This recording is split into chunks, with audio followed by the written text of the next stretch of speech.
durante a semana, eu queria fazer uma breve análise desse documento da Universidade Federal da Paraíba. Me parece altamente significativo de tudo que está acontecendo. Não se trata absolutamente de discutir com os caras, de contestá-los, de responder, nada disso. Isso tudo seria uma vulgaridade, uma bobagem. Mas o documento expressa muito da atual forma mentes da esquerda brasileira. Talvez ela resuma a cosmovisão inteira desse pessoal.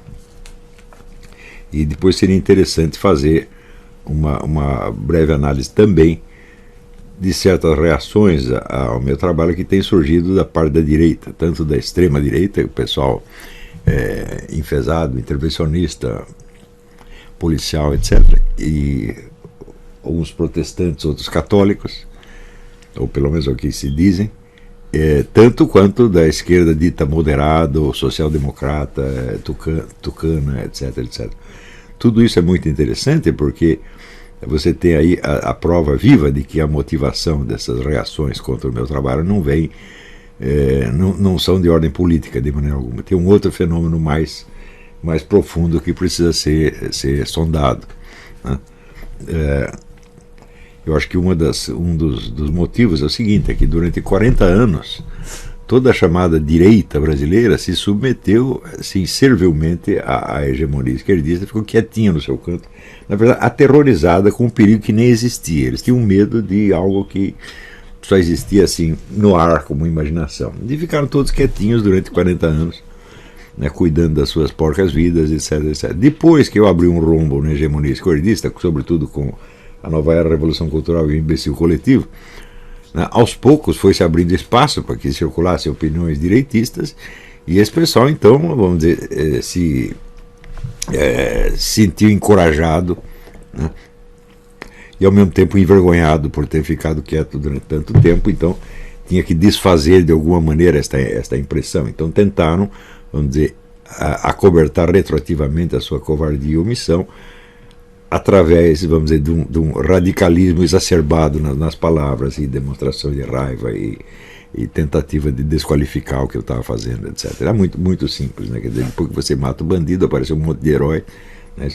E evidentemente vão ter que esculhambar com a sua reputação. Isso é tudo, de certo modo, é natural, mas não é aceitável, né? Isso da parte do pessoal da direita. O problema da esquerda é muito mais profundo. Nós não podemos esquecer que as fontes intelectuais da esquerda internacional, elas secaram nas últimas décadas. Você já não tem, hoje você não tem intelectuais de grande porte, como você tinha o Henri Lefebvre, Roger Garaudy, dessa gente toda. Nem mesmo os chamados novos filósofos, Nouveau Philosophe da França, não tem mais nada disso. Os Nouveau Philosophe até estão um pouco direitistas hoje. Secando as fontes internacionais, então evidentemente a nossa intelectualidade esquerdista, que sempre foi dependente das fontes estrangeiras, ela se viu dispondo apenas das suas próprias forças e, evidentemente, de um discurso diversitário, multiculturalista, que não vem, isso é importante, não vem de grandes intelectuais. Não há nenhum grande intelectual diversitário. Você tem sub- ou semi-intelectuais como Judith Butler e outras. Esse Corey Robin, que acaba de escrever um dos piores livros que eu li na minha vida, chamado A Mente Reacionária, que um dia eu vou comentar aqui. Então, toda essa ideologia diversitária se constituem apenas de slogans e de apelos emocionais. Elas não têm um fundamento numa análise da realidade, porque tudo isso aparece com a disciplina de estudos culturais, como apareceu aqui nas universidades americanas, que é, vamos dizer, de um baixíssimo nível intelectual. Geralmente é um puro discurso ideológico. Nós podemos definir o discurso ideológico por duas características. A primeira é o seguinte, é que ele jamais vai aos fundamentos. Ele sempre vai partir de premissas já muito elaboradas e que são, de certo modo, de domínio público. São coisas que já são repetidas, né?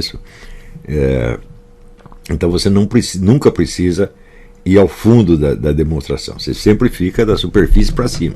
Quer dizer, o que você quer é provocar suscitar um movimento político qualquer, um protesto, alguma coisa assim, alguma ação, tá certo? E você, portanto, não vai recuar para os fundamentos, né? Quando você recua o recuo para os fundamentos, que é o característico do pensamento filosófico, ele implica justamente uma parada na ação. Você tem que parar, né? Se você está recuando para os fundamentos, você evidentemente você não está impulsionando ninguém a agir. Quer dizer, você está num estado de dúvida e de investigação, não no estado de, vamos dizer, entusiasmo ativista.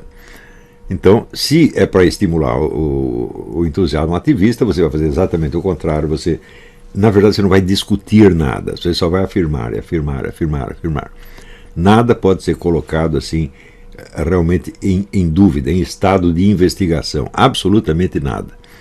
Então, partindo, vamos dizer, de teses que são de domínio público, mas que, é importante, não são universalmente aceitas, não?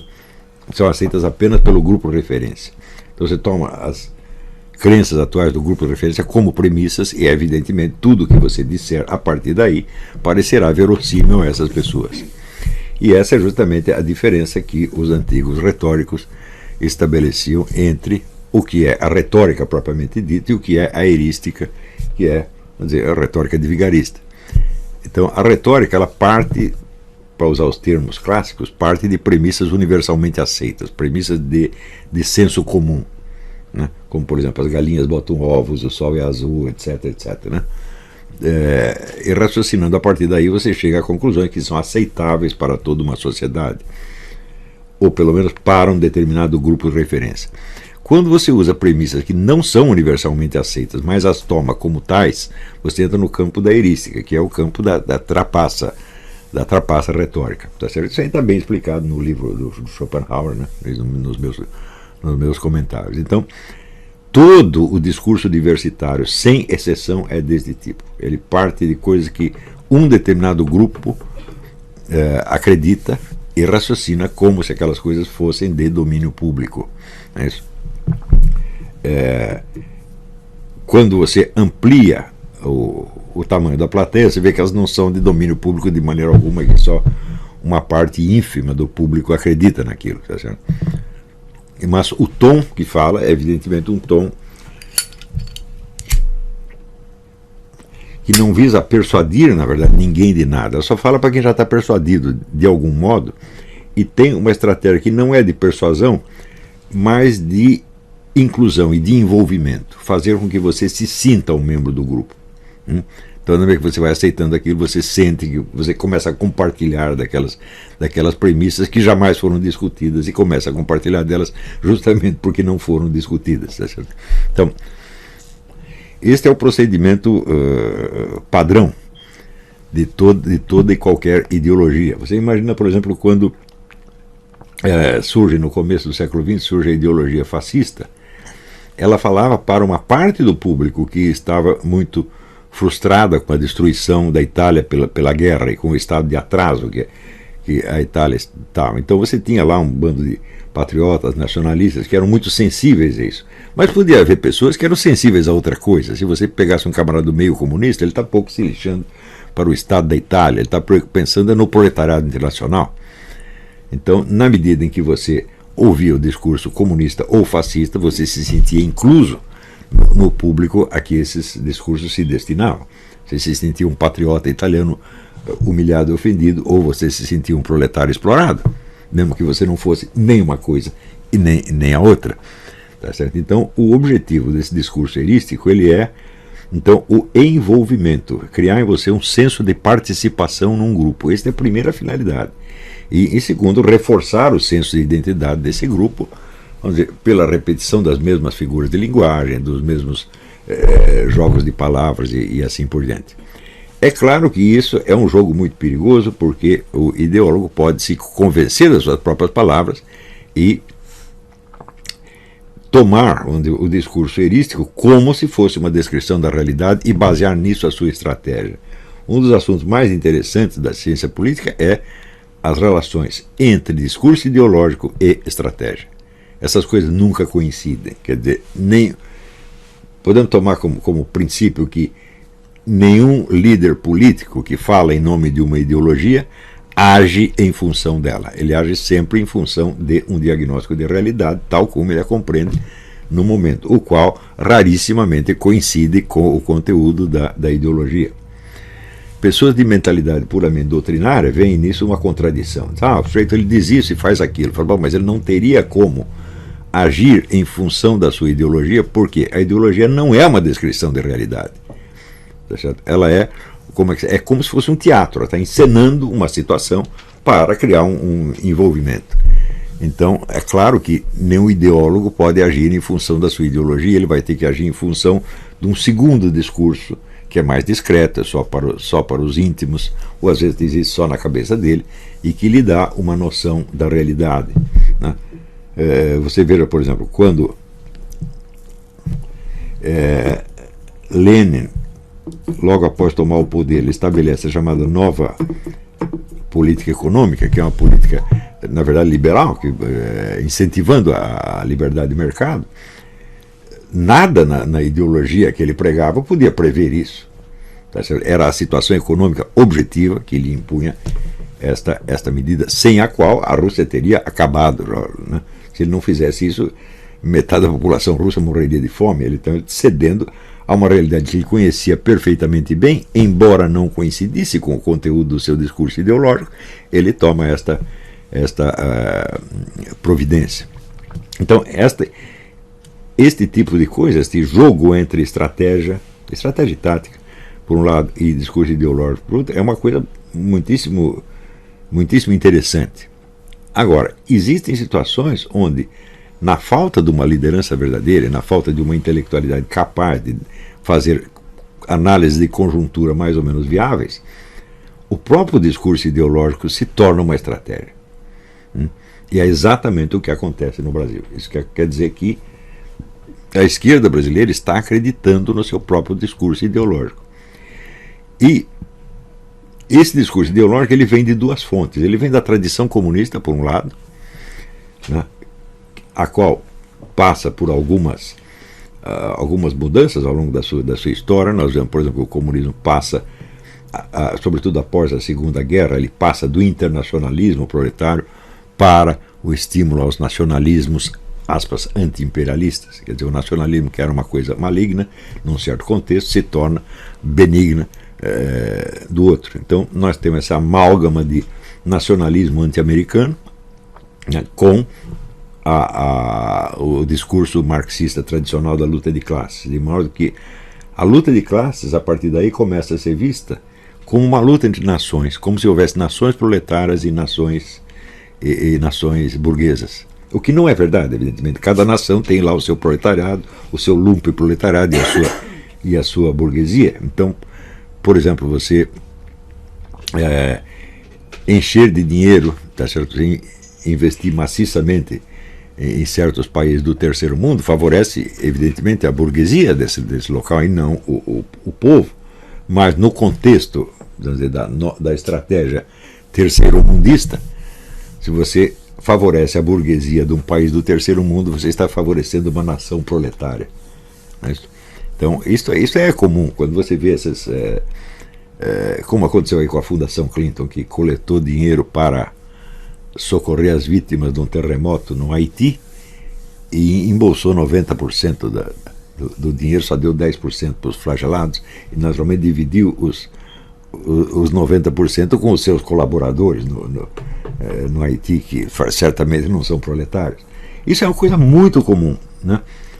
Então, a superposição desses dois discursos, o discurso da ideologia proletária e o discurso terceiro-mundista, isso aí já bastou para criar no mundo uma confusão dos demônios, tá certo? Nós vemos resíduos da ideologia terceiro-mundista hoje no Ciro Gomes. Ciro Gomes é formado nesta mentalidade, né? É o terceiro-mundismo anti-americano, anti-imperialista, etc, etc. Ainda tem isso, né, no resíduo. Isso não tem absolutamente nada a ver com o discurso multiculturalista que aparece a partir sobretudo, se dissemina a partir do maio de 68, embora já estivesse sendo preparado há muito tempo. Esse discurso multiculturalista ele não tem absolutamente nada a ver com as nações. Ao contrário, ele volta a ser internacionalista. Mais que internacionalista, ele é globalista. E ele é, evidentemente, fomentado pelas grandes empresas multinacionais, grandes grupos multinacionais, tá certo? Que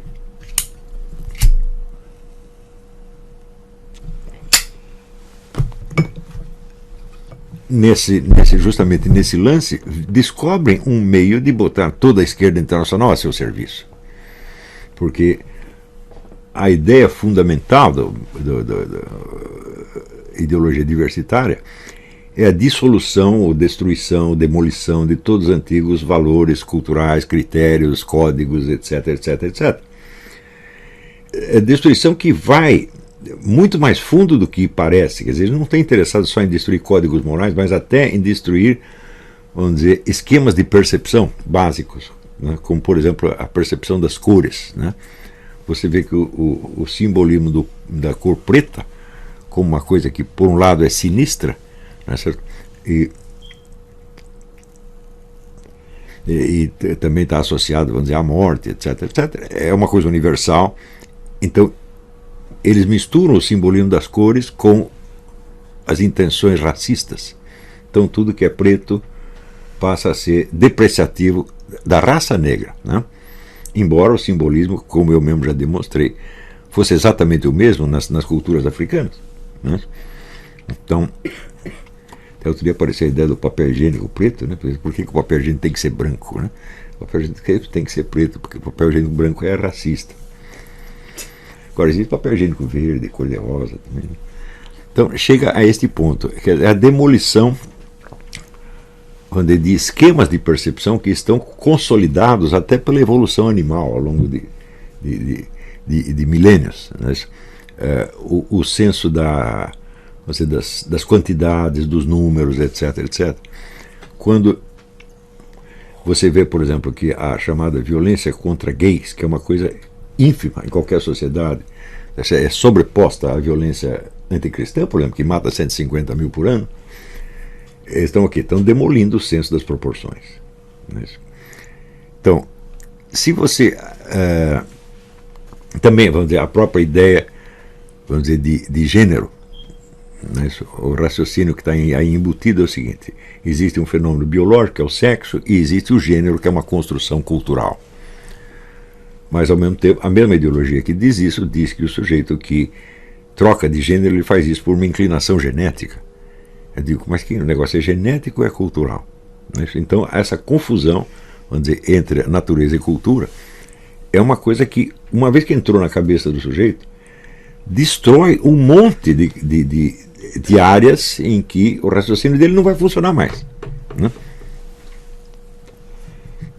E assim por diante. Também o fato de que, não, nós vamos acabar com todos os estereótipos sexuais, se vamos promover o transexualismo. Mas o que é o transexualismo se não é uma cópia de um estereótipo? Se não existe o estereótipo das mulheres de lingerie, etc, etc, bom, quem que o rapaz transexo vai copiar? Quer dizer, na verdade, todo o transexualismo é baseado na cópia de estereótipos. Ele promove os estereótipos. Não é isso? Houve aqui, uns anos atrás, uma exposição de um fotógrafo, aliás, um fotógrafo brilhante, ele se chamava Garotas do Século XXI. Então você via aquilo, era uma coleção de beldades, né? Todas lindas, maravilhosamente vestidas, etc. Quando você ia ver, era tudo transex. Então o que é isso aí? Você está aprofundando, né, e fortalecendo o estereótipo. Você vive do estereótipo, na verdade. Então como é que você pode, ao mesmo tempo, combater os estereótipos? Né? Uma vez que o sujeito aceitou isso, quer dizer, ele aceita ter uma ideia aqui, outra ali, e uma nunca mistura com a outra. Isso aí destrói a inteligência humana, evidentemente, né? E depois de algumas décadas, isto começa, vamos dizer, mais do que o conteúdo da ideologia diversitária, esta espécie de lógica invertida, tá certo? Ela começa a entrar na cabeça das pessoas, elas começam a raciocinar realmente assim. E isso aconteceu com toda a esquerda brasileira, sem exceção. Então, eu me lembro que no filme O Jardim das Aflições, o único ponto em que eu falava de política era explicando como que o PT tinha caído. E eu disse que ele caiu porque ele adotou simultaneamente duas estratégias incompatíveis. Uma era a do Raimundo Fauro, a destruição do estamento burocrático, e outra era a do Antônio Gramsci, que é você mesmo se transformar no estamento burocrático. Eu digo, mas se você joga pedra no sujeito, ao mesmo tempo você se transforma nele, você acaba jogando pedra em si mesmo. É uma coisa muito simples e que, na verdade, seria útil para o PT se eles tivessem escutado a minha explicação. Não estou falando contra eles, eu estou só explicando o motivo de um fracasso. E, na verdade, se houvesse um sujeito inteligente dentro do PT, ele diria, pô, é isso mesmo, nós fizemos essa borrada, temos que voltar atrás. Não? Esse é o único ponto de política que tem no filme. E, na verdade, é uma simples análise sócio-histórica, bastante simples.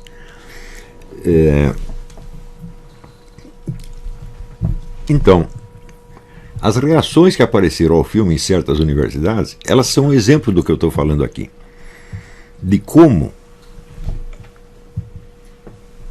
a mente esquerdista no Brasil se transformou numa coisa absolutamente incapaz de perceber o óbvio. Aí já não é mais nem paralaxe cognitiva, aí já é alucinação mesmo. A alucinação que chega, vamos dizer, na inversão completa da realidade. Inversão de uma realidade na qual, ao mesmo tempo, as pessoas estão tentando atuar. Tá certo? E não é de espantar que toda esta atuação produza, claro, uma reação negativa. Porque todas essas manifestações que estão havendo, vamos dizer, da chamada extrema esquerda, que eu não gosto muito desse termo, mas digamos que é assim, elas estão corroendo o pouco de reputação que ainda resta para esse PT, PSTU, PSOL, etc, etc. Né? Então, é uma espécie de antipropaganda, contra-propaganda feita contra si mesmo. Né?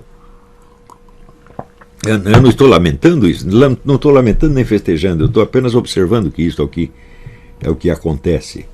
E, de modo geral, vamos dizer, a destruição da inteligência, eu não sou a favor da destruição da inteligência de ninguém, seja esquerdista ou seja direitista, não é esse realmente o problema. Eu acho que a tragédia brasileira tem muito pouco a ver com ideologia de direita ou de esquerda e tem que ver com a queda do QI, isso é uma coisa gravíssima. A queda do QI começa nas altas esferas, começa entre os intelectuais.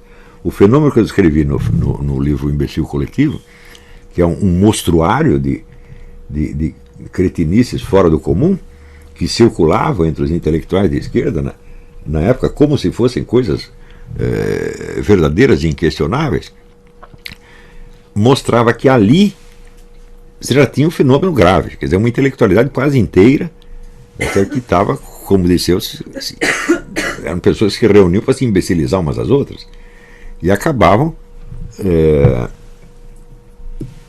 fazendo coisas como aquele artigo do sujeito sobre o Santo Daime, onde ele confundia uma doutrina com um chá, né? Ele atribuía umas as virtudes da outra e outras virtudes da uma. Eu digo, bom, é claro que isso foi escrito em estado de alucinação, mas como é que não percebem que é alucinação? Não tem um editor de página nesse jornal para ler e falar, não, peraí, isso aqui não tem pé nem cabeça. Não tem, porque o editor da página também está alucinado. Então, isso afetava naquela época só a intelectualidade pública. Depois isso começa a se alastrar, vamos dizer, por uma intelectualidade mais discreta, que são os professores universitários que não escrevem em jornal, que só falam para seus alunos, e daí passa para os alunos e a coisa se espalha de uma maneira absolutamente assombrosa, de modo que se nós compararmos o estado de coisas hoje com o que havia no tempo do Imbecil Coletivo, né,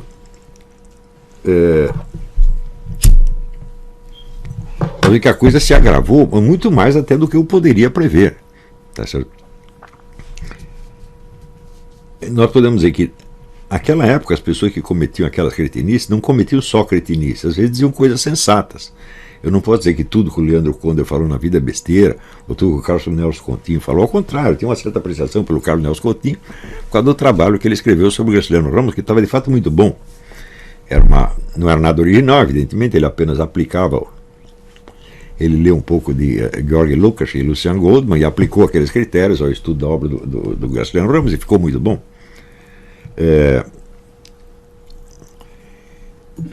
Eram pessoas que estavam dando os primeiros sinais de debilidade mental, depois de uma vida, vamos dizer, intelectual relativamente normal. Mas em seguida aparecem pessoas que não acertam nunca. que assim, tem vamos dizer, uma obstinação de não compreender nada, de fazer confusão, que é uma coisa absolutamente incrível. Eu acho que eu falo de Emir Safat, por exemplo, ele nunca disse nada que prestasse. O Emir Sader também é uma coisa impressionante, a capacidade que tem de não perceber a sua própria situação, não saber onde está e ficar falando no ar. Né? E toda essa tendência ela se condensa nesse documento soltado por este Comitê de Luta contra o Golpe. Né? A propósito do filme Jardim das Aflições, que não tem absolutamente nada a ver com isso, cujo conteúdo político é mínimo, para não dizer inexistente, né? Mas que, para eles, funciona não só como um emblema do golpe, mas como um emblema do fascismo. Né? Então, começa assim. O filme é uma consequência direta do golpe de Estado dado contra Dilma Rousseff. Eu digo, como que ele pode ser uma consequência se ele começou a ser feito muito antes? Começou em 2015 esse negócio, a mulher foi cair em 2016. Que mês foi mesmo? Você acabou de ver. 31 de agosto. Agosto de 2016. Quer dizer, começa mais de um ano e meio antes da queda da mulher. Né? Então, aí já é a inversão temporal. Vamos dizer, a inversão temporal é uma das características da mentalidade revolucionária. Mas não neste nível factual. Quer dizer, o revolucionário inverte o sentido do tempo no sentido em que o futuro para ele é mais certo do que o passado. Ele tem a confiança nesse futuro e ele interpreta o passado em função desse futuro hipotético. Quer dizer, o hipotético se torna no categórico e o categórico se torna hipotético. Mas nenhum revolucionário disse jamais, por exemplo, sei lá, que Abraham Lincoln foi anterior a Napoleão Bonaparte. Eles não fazem isso. Não tem nenhum teórico comunista que faça isso, mas esses camaradas eles fazem. Eles trocam a ordem do tempo não no sentido da interpretação geral da história, não no sentido das estruturas da história, mas no sentido factual. Né? O que veio antes é colocado depois, e depois é colocado antes. Né?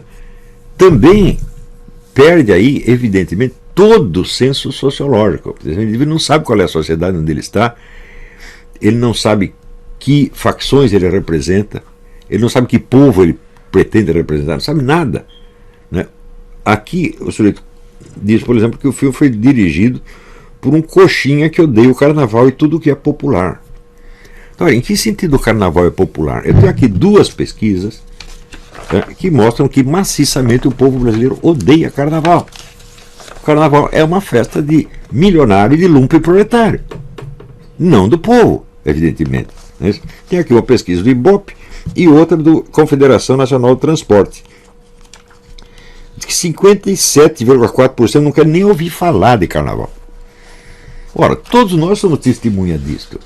Uma pessoa que durante o carnaval se esconde em casa e não quer saber de nada, até tampa os ouvidos. Né? Então, como que isto é popular? Isto não é popular no sentido sociológico, é popular no sentido simbólico, no sentido do slogan, no sentido da propaganda.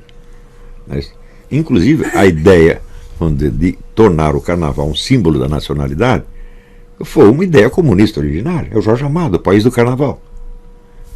Também muito incentivado por uma ditadura fascista, evidentemente, do Getúlio Vargas, a ditadura fascista a qual os comunistas acabaram se aliando. Vamos dizer, o incentivo oficial e a participação oficial no carnaval datam da ditadura Getúlio e depois se transformou numa coisa institucional que agora todo o governo tem que dar bilhões para a festa do carnaval. Não é isso? E até um ano chamaram aí o governador do Rio, que eu não lembro quem era, né, que chamou o Franco Zeffirelli para fazer a decoração do carnaval, e ele nós chamamos o senhor José Firelli. Então, é sempre um montão de dinheiro que vai nessa porcaria. Então, vamos dizer, é uma atitude de engenharia social, evidentemente, iniciada pelo Getúlio Vargas. Getúlio Vargas fez duas coisas. Primeiro, ele nomeou a cultura carioca como se fosse cultura nacional, o que já é um absurdo. Né? Então, o samba, como uma música, quinta essência da música nacional, falou, meu Deus do céu, o samba é uma coisa tardia na nossa evolução. Existem milhares de outros gêneros, né? Eu ainda me lembro aquela maravilhosa coleção feita pelo Marcos Pereira, que era um publicitário dos anos 60 e 70, e que percorreu o Brasil inteiro gravando as músicas locais, e você vê aquilo é uma multidão de gêneros, de ritmos diferentes, uma coisa de uma riqueza assombrosa, e que tudo isso desaparece para entronizar então o samba. Isso foi a ideia do governo Getúlio Vargas. Então você tem uma espécie de povo honorário, povo simbólico, que deve representar então, né, o Brasil num estereótipo, quer dizer, aquela baiana com abacaxi na cabeça, tipo, mais ou menos tipo Cabo Miranda, né? Então isso passa a ser, né, o símbolo da nacionalidade, né? Até teve um cara, um presidente do Banco Mundial, que veio assistir um carnaval, e ele viu aqueles desfiles lá, ele disse, olha, lá na Tchecoslováquia eles inventaram o socialismo com rosto humano, aqui inventaram o capitalismo com bunda humana. É verdade. Então, veja, esse negócio de bunda, por exemplo, eu não sei se existe ainda, mas existiu durante algum tempo uma revista de grande sucesso chamada Preferência Nacional. Era uma revista só de bundas, né? Eu digo, opa, isso é altamente significativo, né? Então,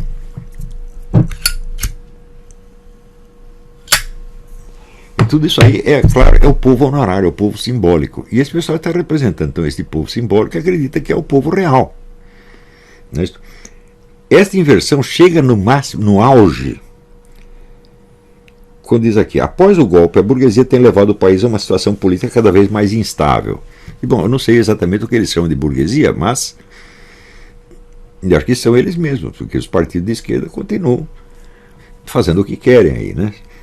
Mas o mais bonito é assim, como consequência, a extrema-direita tem sido cada vez mais impulsionada pelo imperialismo. E peraí, quando eles falam extrema-direita, eles estão querendo dizer o que? O Bolsonaro. Não é isso?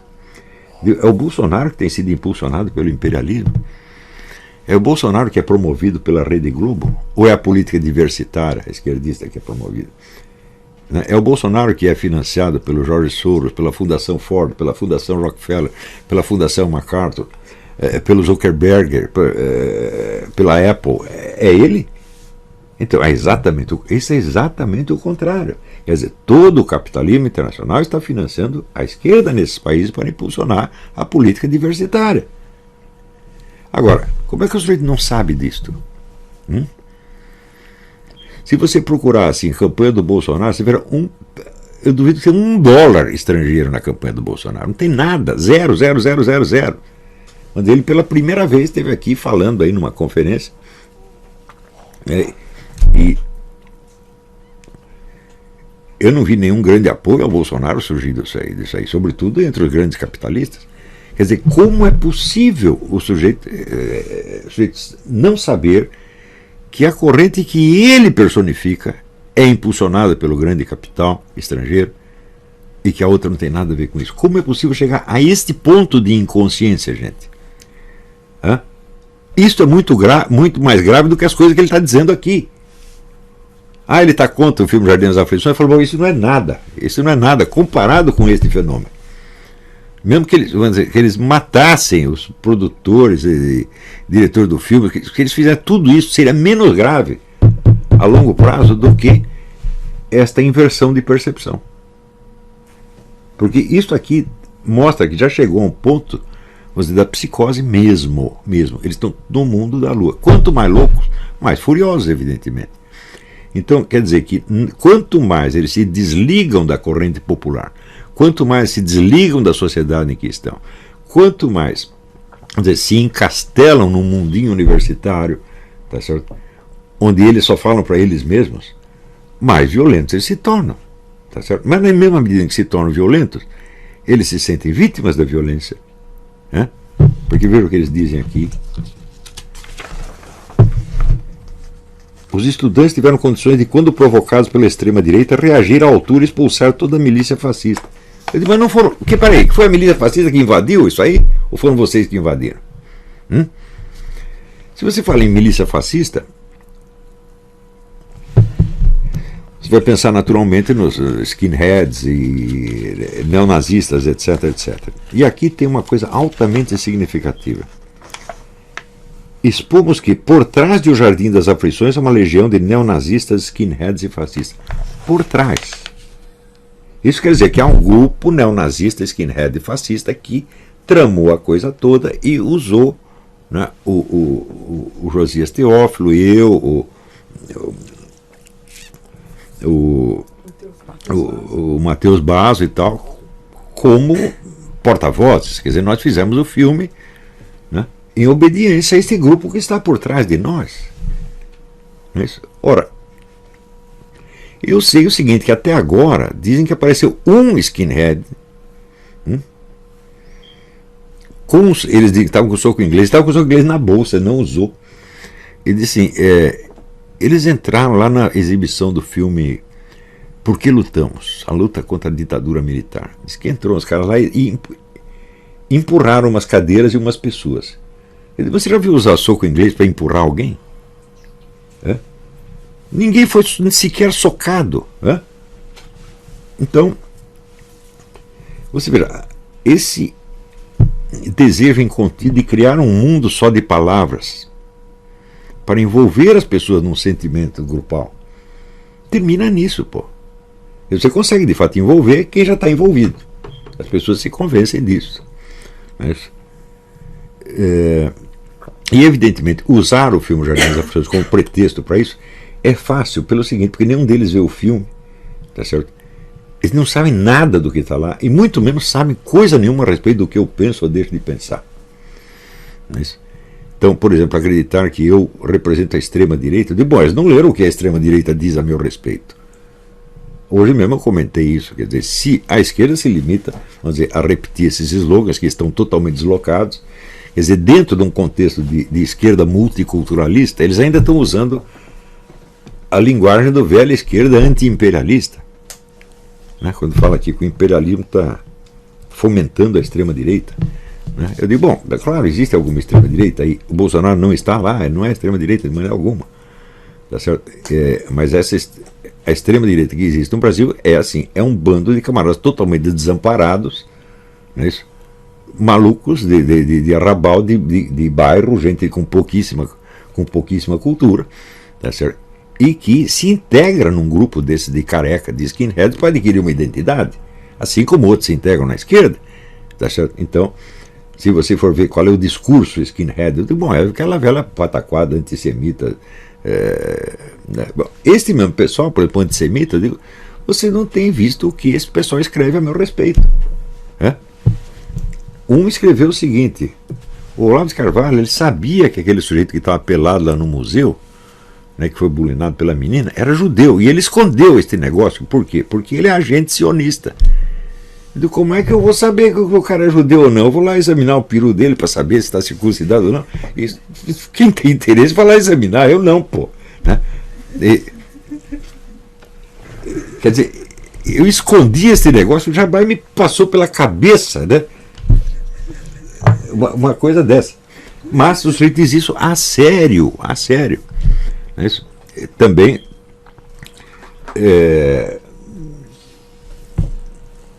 existe uma direita católica, que foi muito importante na França no começo do século, que eram os caras que estavam contra o capitão Dreyfus. Eles eram todos assim, ultra-reacionários, antissemitas, virulentos, tá certo? E havia, no meio deles havia alguns autores brilhantes, como Eduardo Drummond, por exemplo. Escreveu 2 livros antissemitas absolutamente alucinados, mas você vê que é um sujeito que tem talento, ele não é uma besta quadrada, e que depois o Georges Bernanos, que é um tremendo escritor, escreveu uma defesa do Eduardo Drummond, tá certo? Também havia Charles Maurras pregava um antissemitismo não racial, era um antissemitismo político, quer dizer, fundamento racial, isso aí é coisa de nazista e tal, nós somos contra. Ele, aliás, era um patriota francês, visceralmente antinazista e antissemita também. Isso vinha do quê? Vinha da Primeira Guerra, onde o que circulava na França era a ideia de que os judeus residentes na França eram agentes da Alemanha. Vejam que coisa. E depois, quando eles começam a ser perseguidos na própria Alemanha, bom, aí cria uma confusão mental que só podia desmoralizar essa direita, evidentemente, como ela de fato se desmoralizou. o que existe no Brasil de extrema-direita é um efeito remotíssimo disso aí. Quer dizer, a coisa que vem desta fonte e acaba passando por mil simplificações e degradações e vira lá um skinhead num bairro da Vila Inhocuné. Tá certo? E isso aí é o que existe de extrema-direita no Brasil. Né? Ora,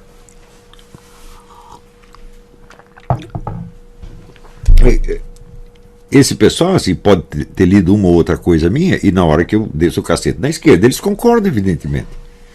Né? E as coisas que eu falei da esquerda são particularmente dolorosas para a esquerda, porque eu peguei muito bem a psicologia deles, eu os conheço.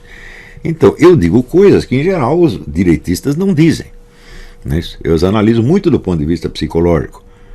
Coisa que, se você vê as coisas que a direita brasileira, o Roberto Campos, ou o José Guilherme Mercado escreveu a respeito, comparado com isso, são superficiais, são até agrados. Né? Então, como eu disse umas coisas bastante sádicas a respeito deles, é claro que um sujeito que odeia a esquerda vai ler aquilo, ficar entusiasmado e vai sair repetindo, mas ele não leu o resto do que eu escrevi. O último verniz intelectual que a extrema-direita recebeu no Brasil foi o próprio eurasianismo, que o senhor bateu de frente. Ah, sim. Exatamente. A direita recebeu, como diz aqui, um estímulo muito grande da política eurasiana. E daí aparece um sujeito, né, que se acha um intelectual, e ele escreve, não, esse Olavo, ele não sabe nada do que é eurasianismo.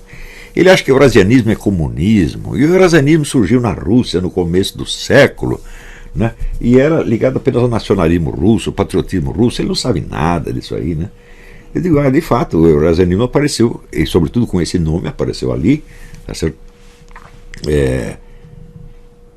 E o eurasianismo que eu estou discutindo já não é este, é uma versão muito trabalhada, muito posterior, que surge, vamos dizer, após o chamado nacional-bolchevismo. A primeira etapa da transformação foi o nacional-bolchevismo, criado pelo Alexandre Dugin em parceria com Eduardo Limonov. E a ideia do nacional-bolchevismo era juntar tudo o que pode ser anti-ocidental e anti-americano, tudo, de todas as fontes ideológicas. Então eles fundem marxismo com nazismo, com fascismo, com tradicionalismo do Guénon e do Évola, e fazem lá um amálgama. Eles não poderiam ter feito isso no começo do século, porque isso aí só se disseminou a partir dos anos 40. Então, quer dizer, a palavra eurasianismo é a mesma, tá certo? Mas o fenômeno nacionalista russo do começo do século é uma coisa e o eurasianismo do Dugin é outra. E outra coisa, é claro que eu nunca disse que o eurasianismo é comunismo, tá certo? Porque eu já comecei até o título que eu botei, que era o bolchevismo de direita e o conservadorismo de esquerda, e o tradicionalismo de esquerda. Isso é assim que então é claro que é um fenômeno totalmente diferente do comunismo. Eu disse isso várias vezes, mas é claro que o sujeito que diz isso, que pretende ser um intelectual, ele não leu sequer o meu debate com o Dugin, ele não sabe, é tudo orelhada. Este é um fenômeno extraordinário. Eu vejo que eu passei a minha vida, tem pessoas que olham assim superficialmente a minha vida e dizem, ele aderiu a isso, depois ele aderiu àquilo, depois ele aderiu àquilo, aquilo outro. Claro, em primeiro lugar, pessoas que na juventude aderem a uma crença qualquer, política ou religiosa, que elas mal conhecem e passam o resto da vida repetindo aquilo, não podem entender o que é o trajeto intelectual, o trajeto do intelectual, que está realmente buscando a verdade. Eles não podem entender isso aí. Falam, olha, eu nunca aderi a coisa nenhuma. No máximo que eu concedi a todas as organizações e facções que eu frequentei foi uma suspension of disbelief, a suspensão da descrença. Então eu coloco entre parênteses quaisquer objeções e digo, bom, eu vou aceitar isso aí como se fosse verdade. E vou com toda a sinceridade me abrir a esta influência. Me abrir não quer dizer que eu vou me transformar nela. Quer dizer, eu estou agindo um pouco ao contrário do negócio de quando o coelho come alface, é alface que vira coelho, não é o coelho que vira alface. Eu sou a alface que virou coelho. Quer dizer, eu me deixo envolver por essa coisa sem deixar que ela me assimile. Eu a assimilo sem que ela me assimile. E quando eu vejo que aquilo chegou ao limite do que poderia dar, ou seja, aquele ponto em que os princípios fundamentais do negócio se revelam autocontraditórios, então considero aquilo superado e busco um quadro de referências mais amplo. Foi isso que eu fiz a minha vida inteira, e este é o único modo de aprender. Você vai ver que dos estudiosos, por exemplo, da religião comparada, todos eles passaram por várias. Não quer dizer que, eu me converti ao budismo, agora eu me converti ao protestantismo, agora eu me converti ao não sei o quê. Isso é uma palhaçada. Isso, pessoa, quer dizer, essa coisa de conversão é uma coisa de gente de muito baixo nível, meu Deus do céu. Para quem está empenhado seriamente na coisa, não existe isso aí. Existe o plano da experiência espiritual, onde você, admitindo que uma outra tradição qualquer pode ter alguma riqueza lá, você se abre àquilo e vivencia com toda sinceridade, sem permitir que aquilo te engula. É uma coisa muito simples. Se eu não tivesse feito isso, eu não poderia ter passado por toda essa série de, digamos assim, metamorfoses, tá certo? Que só culminam, eu só considero isso um período encerrado, a partir dos, na verdade, 43, 45 anos, por aí. Eu falo, não, acabou, já aprendi o que tinha que aprender, então agora eu vou dizer o que eu mesmo penso. Começar a explicar na medida do possível, tirar as consequências de toda essa série de experiências e tentar fechar um esquema mais ou menos coerente, sem a tentativa de criar um sistema filosófico fechado, mas algumas conclusões gerais, que é exatamente o que eu tenho feito, e foi a partir daí, só a partir daí, que eu comecei a falar para um público maior. Antes era só público pequeno. Por quê?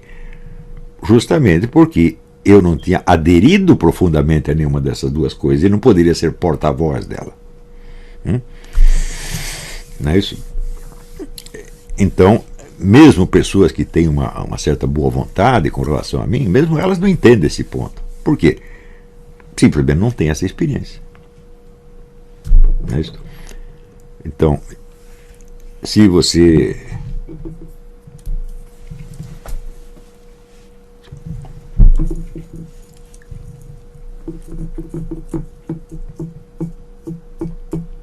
no Brasil, o normal é realmente o sujeito aderir a algo na juventude e permanecer dentro daquilo, por falta de imaginação, por falta de capacidade, etc, etc. Então, para ele é normal.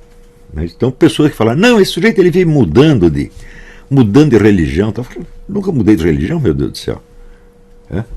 A ideia, por exemplo, de que Nosso Senhor Jesus Cristo é Deus encarnado, é o Logos encarnado, essa ideia nunca me saiu da cabeça, eu sempre acreditei nela.